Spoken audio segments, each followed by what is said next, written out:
¿Qué tal, familia? Venga, espero que todo vaya muy bien. Aquí tenemos ya un primer vídeo introducción de los vectores, ¿vale? Quiero que vayamos poquito a poquito, es un tema fácil, pero no quiero que haya dudas. Entonces, bueno, pues vamos a ir desde lo básico a ir subiendo un poquito. Magnitud, bueno, una magnitud es una propiedad que se puede medir. Entonces, tenemos dos tipos de magnitud, las escalares, que sería pues, lo que ya conocemos, el número con su unidad, y las vectoriales, que además sí que tenemos que saber una dirección y un sentido. Por ejemplo, un coche que va por una carretera, va al norte o al sur, depende, ¿de acuerdo? Si hablamos de las características de un vector, por supuesto, la magnitud del vector o módulo, que es lo mismo, que se representa con dos rayitas verticales, que nos dice lo que mide el vector. Luego el ángulo respecto al eje X nos va a decir la dirección y por último el sentido, derecha, izquierda, en la dirección que esté. ¿De acuerdo? Y luego vamos a ver un poquito el tema de Pitágoras, el teorema de Pitágoras, ese teorema que yo sé que se os da genial, nos va a resolver muchísimas dudas cuando tengamos que trabajar con vectores. Si os dais cuenta, el vector sería la hipotenusa de ese triángulo rectángulo de 90 grados. Entonces se hace exactamente igual. Si queréis, vamos a verlo con un ejemplo y ya veréis que es fácil.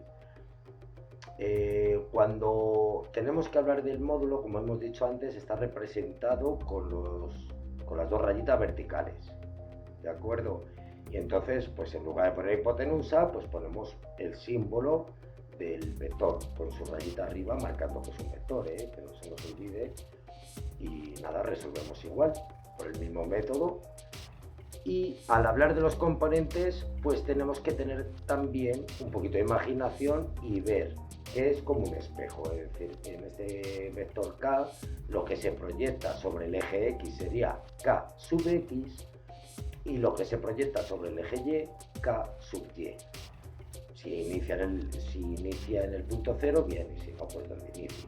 Los signos también, muy importante, acordarnos, si va hacia la derecha, pues el vector será positivo, si va a la izquierda, será negativo. Ahí os he puesto unos cuantos ejemplos, pero bueno, que si os fijáis, no es complicado, pero siempre respecto al eje X, que no se os olvide, ¿de acuerdo? Al sumar vectores, bueno, sumar y al restar, pero en este caso al sumar vectores, sumamos el componente X de un vector más el componente X del segundo vector, y con el Y lo mismo, la Y de un vector más la Y del segundo vector. Pero con los signos nos puede pasar que tengamos que restar, obviamente, aunque sea una suma. Y lo mismo vais a ver con la resta. Aunque sea una resta, igual nos toca hacer una suma. Porque menos 3, pues menos más, ¿de acuerdo?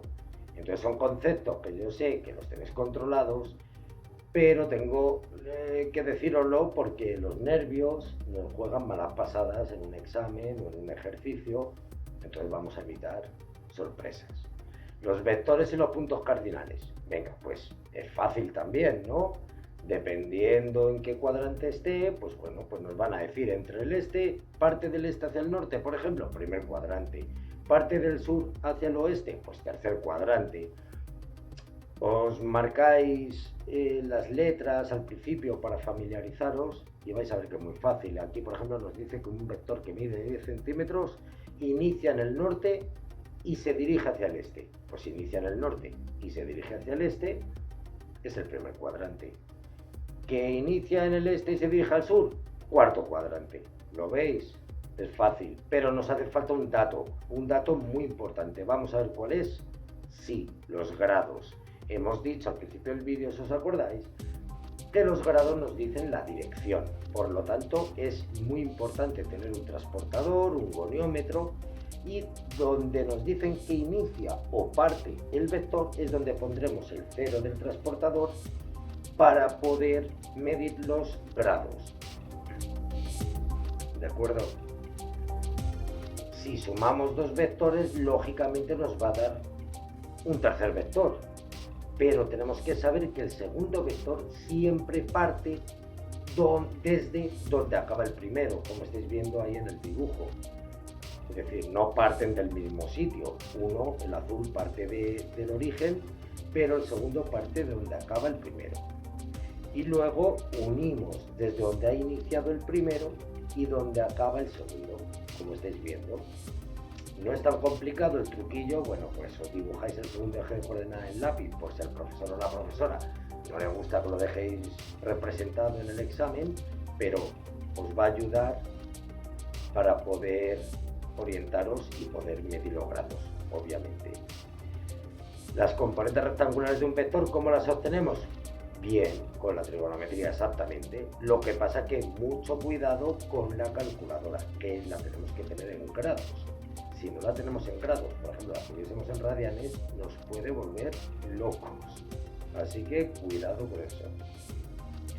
En este caso, un vector K de 3 centímetros inicia en el este, como estáis viendo, 60 grados hacia el oeste.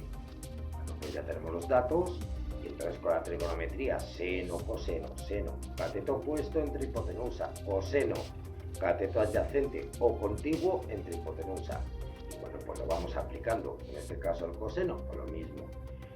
Yo os aconsejo que utilicéis colores cuando trabajéis en casa, en el cuaderno. Utilizar colores es mucho más intuitivo, por lo menos para familiarizaros y practicar.